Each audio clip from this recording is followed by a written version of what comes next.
Since applying these principles, I've been able to get a bigger chest. Hi guys, thanks for coming to my channel. This is where we're going to be looking at audiobooks and how we can improve what we can do and what we can learn from some of the best audiobooks in the world. And I want to let you in on a little secret. If you're not a fast reader, I'm not either. And what we're going to be doing is we're going to be conquering that with audiobooks. We can listen to the audiobooks. I'll show you how, and if you have any questions, let me know. So let's get into this. I look forward to going on this journey with you. Since applying these principles, I've been able to get a bigger chest, which is a funny goal, but I've never actually had chest muscles before, and I'm getting there, which is brilliant.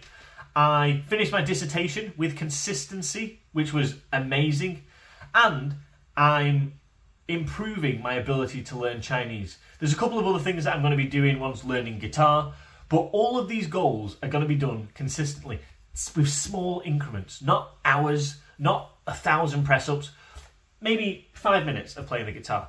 How many of those could you do a day? Well, of course you could do a lot. And that's what we need to think of. Rather than thinking of the massive superhuman activities, we should think about the consistent behaviours that we can do every day that will ultimately lead us to our goal. So yes, speed is one factor, but it's not a good factor to focus on, because if you're not going fast enough, you might give up. As the goals book said by Brian Tracy, well begun is half done. It's only a negative if you do not continue it. So the point here is go small, but be consistent and grow incrementally over time. He says that you can learn this behaviour model and teach it to other people to help you really understand it.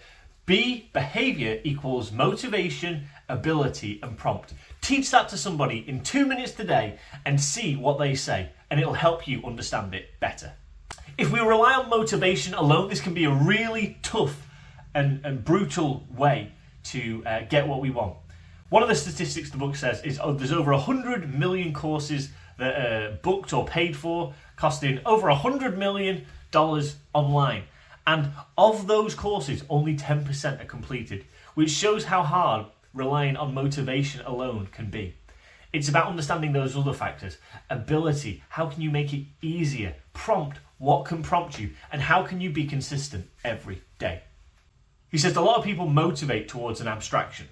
And an abstraction is learn Chinese. So if I said to myself, okay, learn Chinese, I can't do that today. That's an abstraction.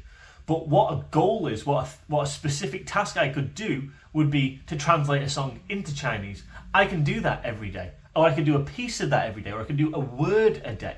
I could make it small, I could make it possible, and I could make it achievable for myself, and to build that consistency and that reward mechanism in the brain by keeping the promises that we make to ourselves. Another example is losing weight. You can't lose weight now, but you could eat healthier every day to ultimately lose weight, or you could go to the gym to achieve that goal. So don't motivate yourself towards an abstraction like learning Chinese. Motivate yourself towards a definite thing that you can achieve, like learning Chinese for 30 minutes every day, or applying for one job every day. If you rely on motivation, this is where you can start beating yourself up for not doing what you want to do, thinking that it is, like the book says, a referendum on character, when it's not. It's just about tweaking some of the things that are in your day-to-day life to make you more likely to do it. And if it doesn't work, then you just need to make more tweaks. If you have any habits that you're also wanting to do, comment below, let me know, and we can make it together by keeping ourselves accountable. So think of ability. Is it too hard to do? Think of prompt. What of the 3 prompt areas can you tweak to make it more likely for you to do the behaviour that will lead to that goal that you want to achieve? Now, some people say they don't have time to do it, where in reality, we all have time if it's small enough. You might not have time to do a 12-hour run, but you will have time to do a 30-second run. And then it's about how do you fit that into your day, and understanding that being consistent with these behaviours is better and more likely to make you achieve your goals and create those habits that we can stick to. He talks about the difference between aspirations and behaviours. Aspirations are what you'd like to be in the future, whereas behaviours are what you can do now to help you achieve that aspiration. Behaviours actually help you achieve the aspirations.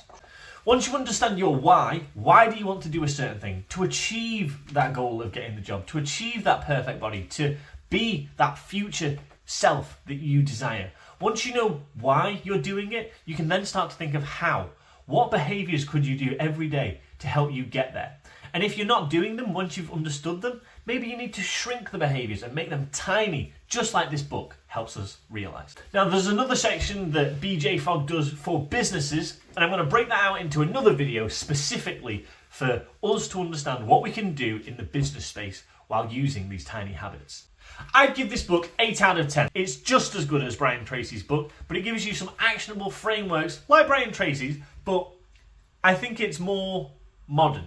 So it's almost more applicable. Even though I like them both, Tiny Habits is really good for understanding specifically what you can do now, today, even in a tiny way, to get you to that ultimate goal. So the bullet points are: know what your goal is, know your reason, the reason why you want to do this thing.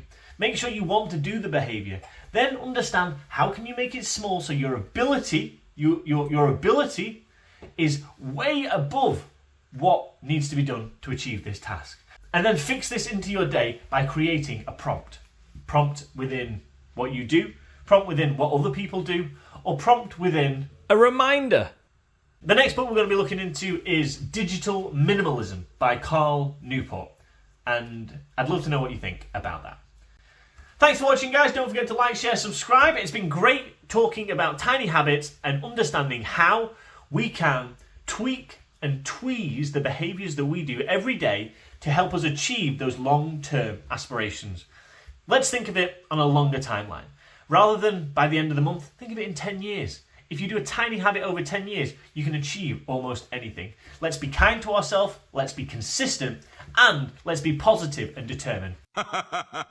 Thanks for watching, guys. Don't forget to like, share, subscribe. If you've got any tips or any books that you'd like me to review, let me know. And the next book's going to be Digital Minimalism.